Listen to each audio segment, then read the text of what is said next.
rolling. Background, action, and action.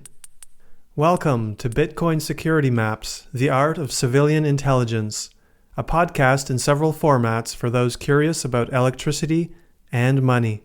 I'm your host, Matty K. Mateusz Kujawski. Let's light.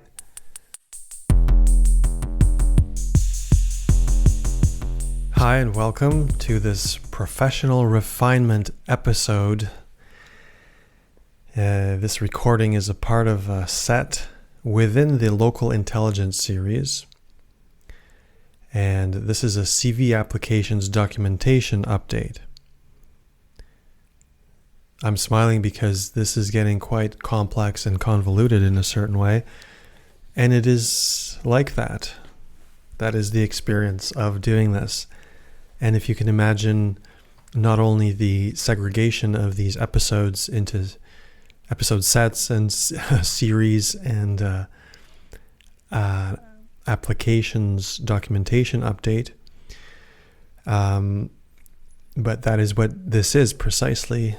Just that. It's just a documentation of the actual events. So let's get started now. I like to begin usually with an overview of what I'm going to present. So it's going to be some pieces of paper in front of me. There's going to be some live screenshots through my browser, and it's going to be some maps in front of me also on paper, and perhaps a few other things that I might share. So not everything's planned out at the moment because I like this to be more spontaneous, and it's for the select few of people who will may or may not eventually have a look at what it takes to be seeking vocational engagement, as I call it, within cybersecurity, and my specialization, web application security testing. So let me show on the big screen in front of me here. So this is all about presenting my CV here, which in fact is a 3-pager. The way I submit it, and that's a no-no in certain cultures, but I believe that the first page has 2 short paragraphs. The second page is actually what I know, the foundations of the tools that I use and my approach, and then it has my work history. So having 25 years of work experience in other places, at that point I think a 3-pager is okay. So I have certifications always with me on me, various types. The one I just showed is a CompTIA Security Plus. So that's just a foundations, general kindergarten of cybersecurity. But all those things are on me, and I have them and work with them. Let's see. So let me just show the map that I have been working with. So the way that this flows between series and episodes on this podcast is that the subtitle of the podcast itself is The Art of Civilian Intelligence. And so I'm applying my abilities of live, local methods of surveying the place I am at physically into my vocational engagement work search. And so it's important for me to have a mapping of the local area, which I'm going to present now in front of me here on paper. And this is something I've been presenting in the other episodes.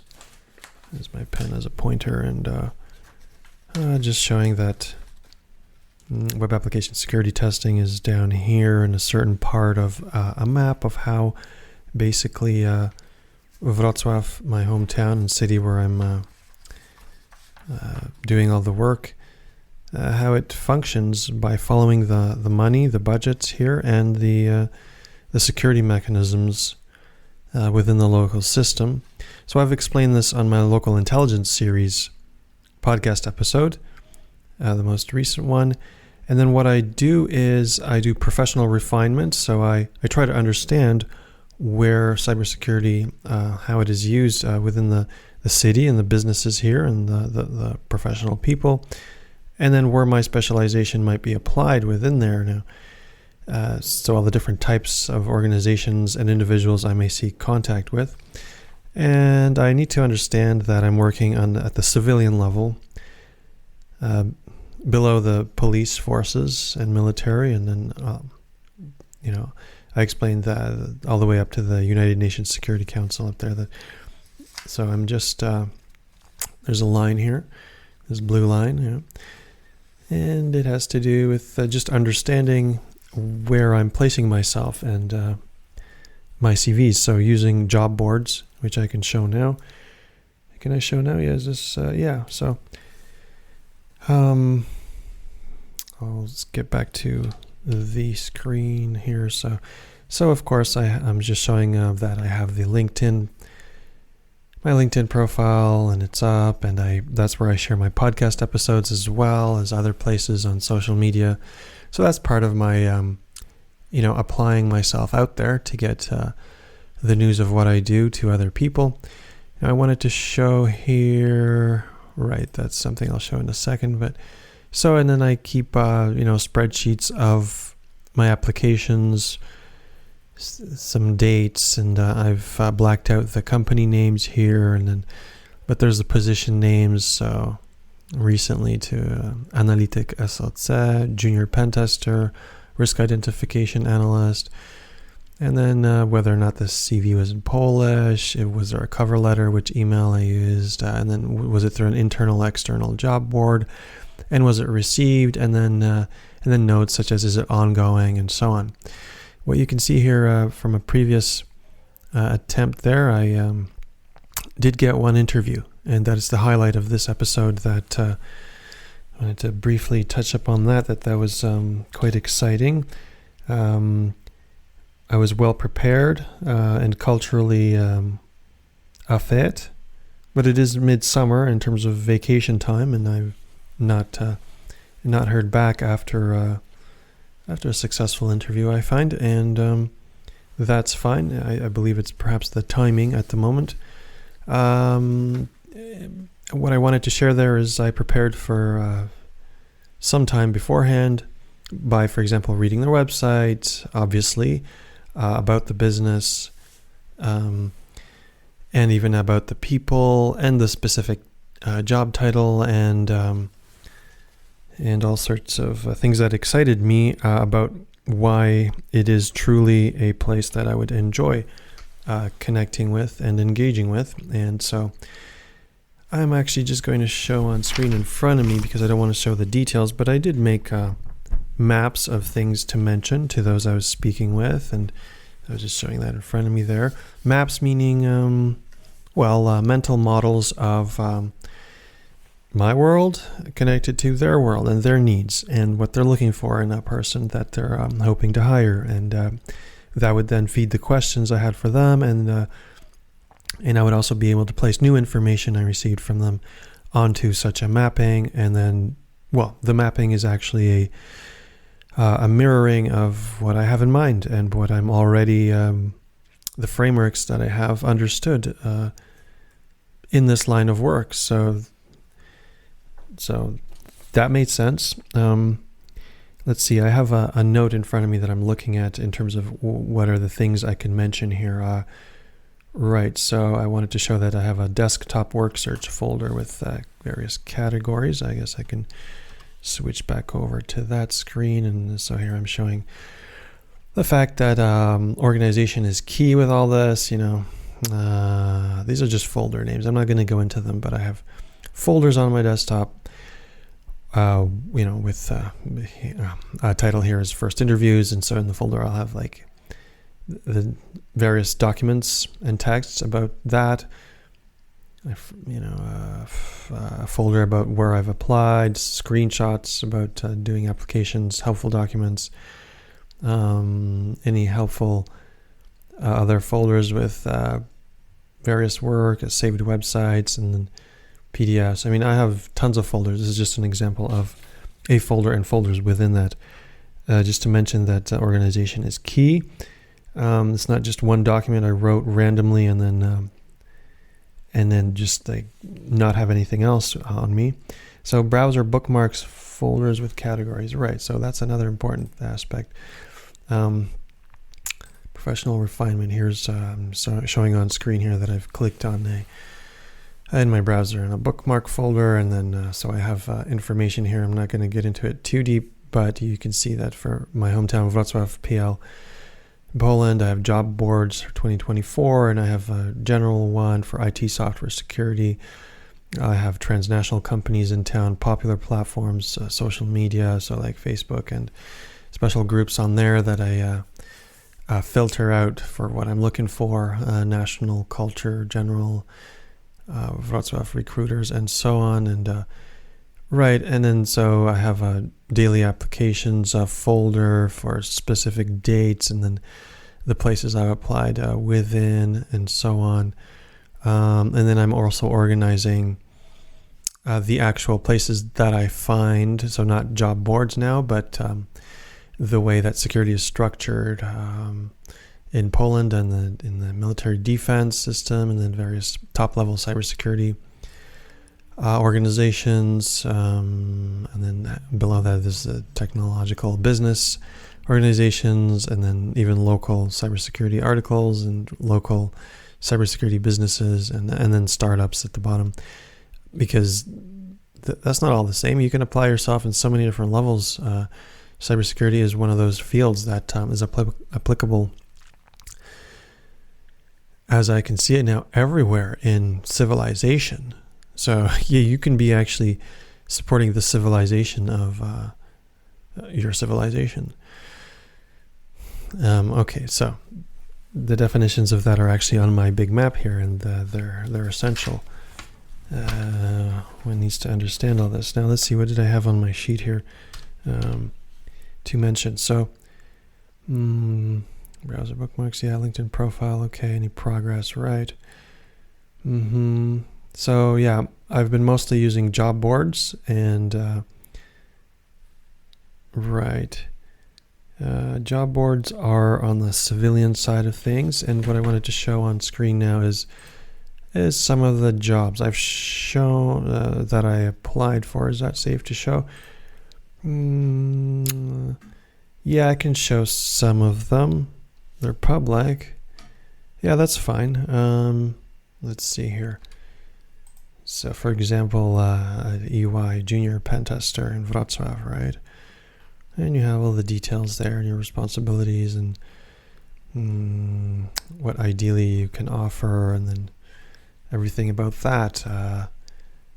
Analytic SOC, Security Operations Center at a bank, etc., and so on. And I've also sent away my information to a talent pool that's specifically oriented around my psychological profile. So that's helpful, I believe. Right, I have a note here to mention something that is a concern. So why is it that I'm giving away a list of what I know with all my personal private information on CVs and in their internal, sometimes job boards, to these transnational companies that can do whatever they want with this information? First of all, it tells them that I'm capable of hacking. And I mean, if I was a high-level senior manager there, I would definitely keep that information. But that is not necessarily legal, especially in Europe. But who knows what happens to the information? And then, so why is it that I should be talking about, and to what level is it appropriate to talk about junior information, or any information at all, to someone who's not even hiring you and has no legal right to know anything other than what you decide to give them, especially in security? So it's a double, it's almost a paradox there. So companies are collecting this, and and then not only me, so it's not less of a concern about me, but it's more like, well, they're collecting the information about anyone who applies, so then they have information about what is being taught in the local and international scenes and what people think that is valuable on a CV. And so then it is possible for such entities to just apply that to their own company.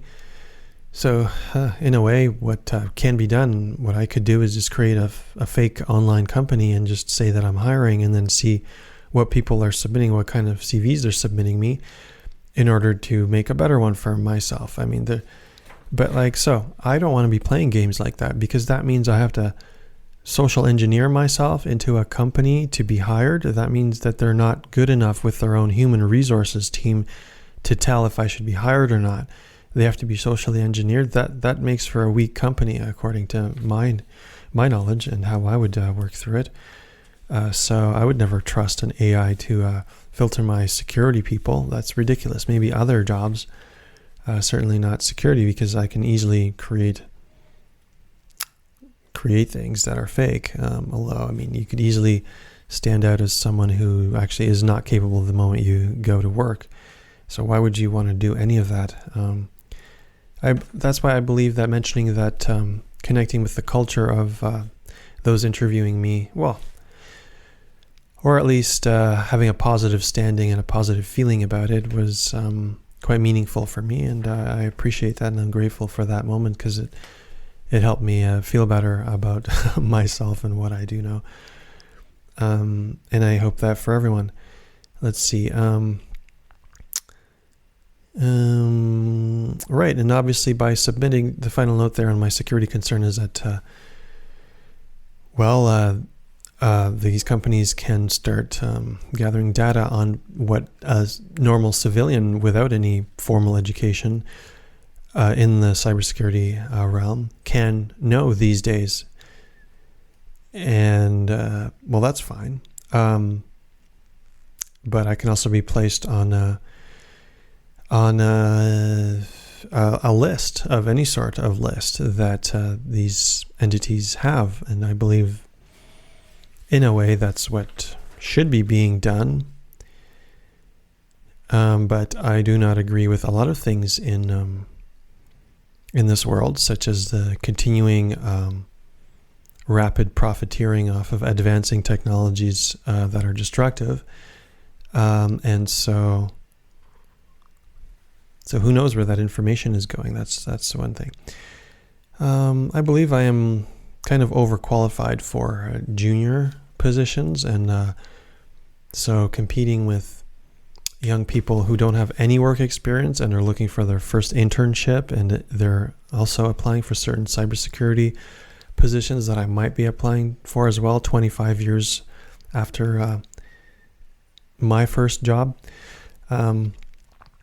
So I'm still looking for entry-level leads that are actually something I can sit down at and go and work at an office setting or freelancing remotely. But the mapping I'm doing of the city and what I document in my local intelligence series, those episodes, that allows me to start seeing opportunities outside of job boards. So I'm going to be iterating, meaning making these maps better through my research. Now, it's not just purely analytical for thinking's sake. It's actually quite exciting to be figuring out how society is constructed and how things work the way they work by following the money. And this is a Bitcoin Security Maps podcast. And so by following the money and by understanding how the security is integrated into society between physical infrastructure and virtual infrastructure, I'm basically beginning to see the matrix of things that I think anyone who's intelligent can suspect that exists out there. So going back to this note here, so what is the local security culture in Wrocław? Right, that's what I'm figuring out. And I'm seeing that it's mostly, it's very high level. Like, it's not, I've noticed through reading, for example, Medium articles on web application security testing and bug bounty hunting, in other places on the planet, other cultures, meaning even other civilizations, such as the Asian civilization, or in general, that direction of people, there are young teenagers who do this kind of work for fun, because just in their culture, that's what it is. And they're doing this on a massive scale. And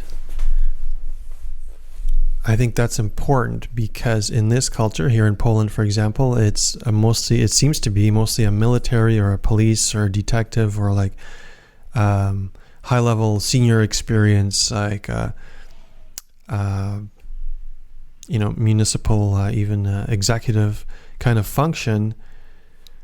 Whereas, we're living on the same planet and there's other civilizations where it's just teenagers doing this and making even more money and being better at it. And so now what is needed in this society, and do we want to secure this place too and just rely on a few senior people to do the job?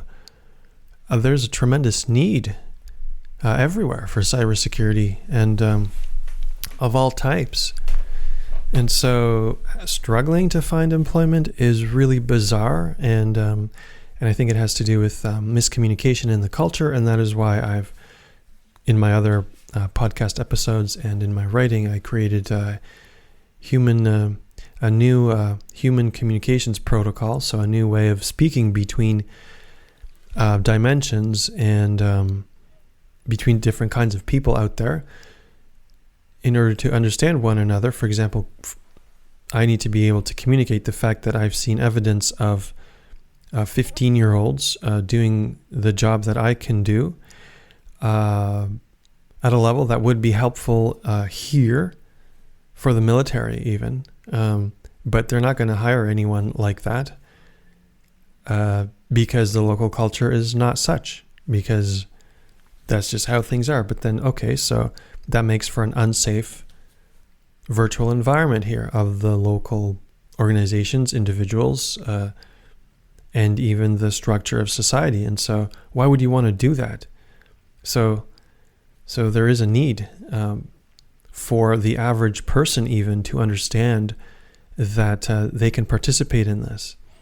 And so I'm finding, as I reported in my professional refinement, that I'm if I can't find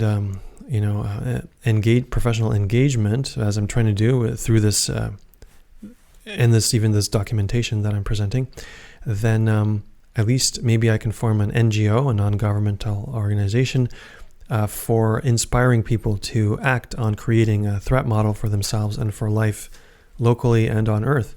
For them to, for the average person even to begin understanding that even if you're young and at home and wish to have a job and perhaps have a psychological profile, maybe you're highly intelligent and you're too young, or you're highly intelligent and autistic and need a job, or many other reasons, or maybe you're an at-home mom or someone who just wishes to work remotely and participate, and you don't like office jobs or 9-to-5s. Well, there's so many ways that you can help your local society at various levels, like your building, your home, your community, your neighborhood, and then the part of the city you live in, the city itself, and maybe the province, and then so on, and maybe the nation itself, and maybe like the group of nations that you're part of, and so on. And people are doing this. And I'm just struggling still to understand, well, I'm not actually struggling, I see it, but it will be a cultural problem, is what I'm seeing.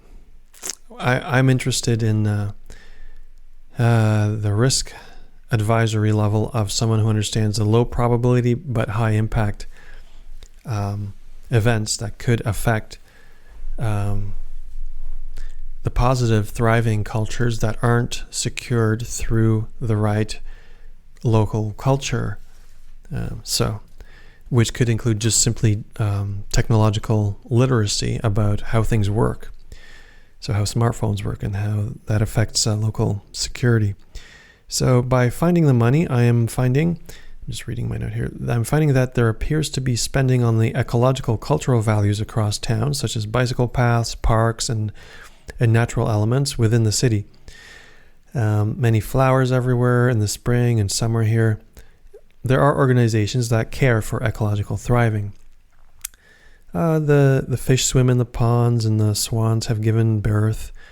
It looks really nice, so I need to go deeper to find people and possible connections with the right specific organizations, for example.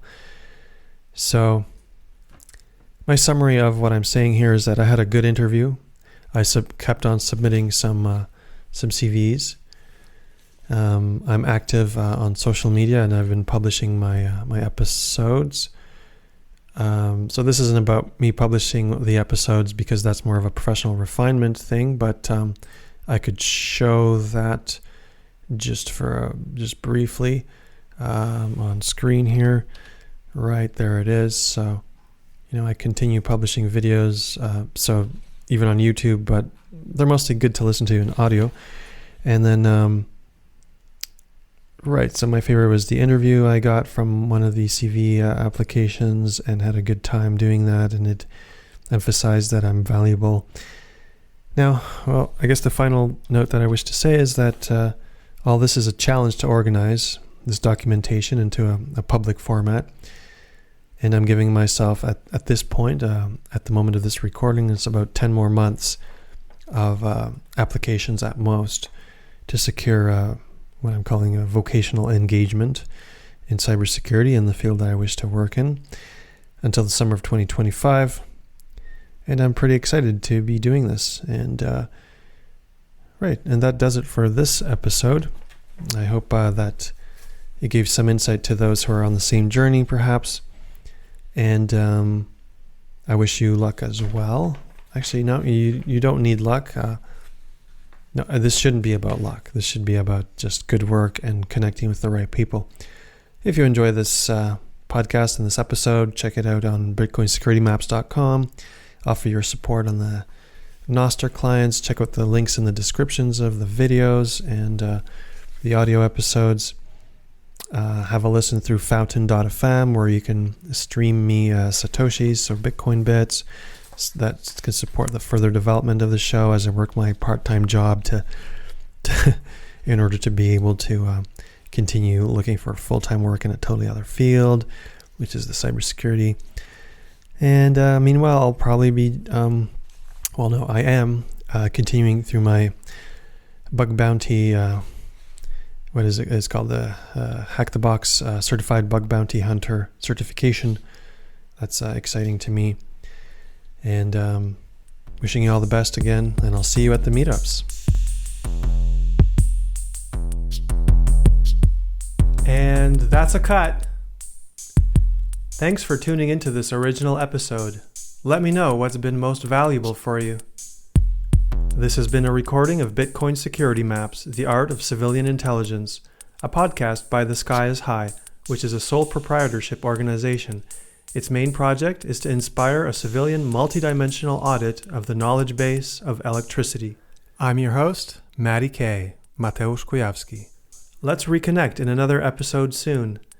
Until then, enjoy the attunement.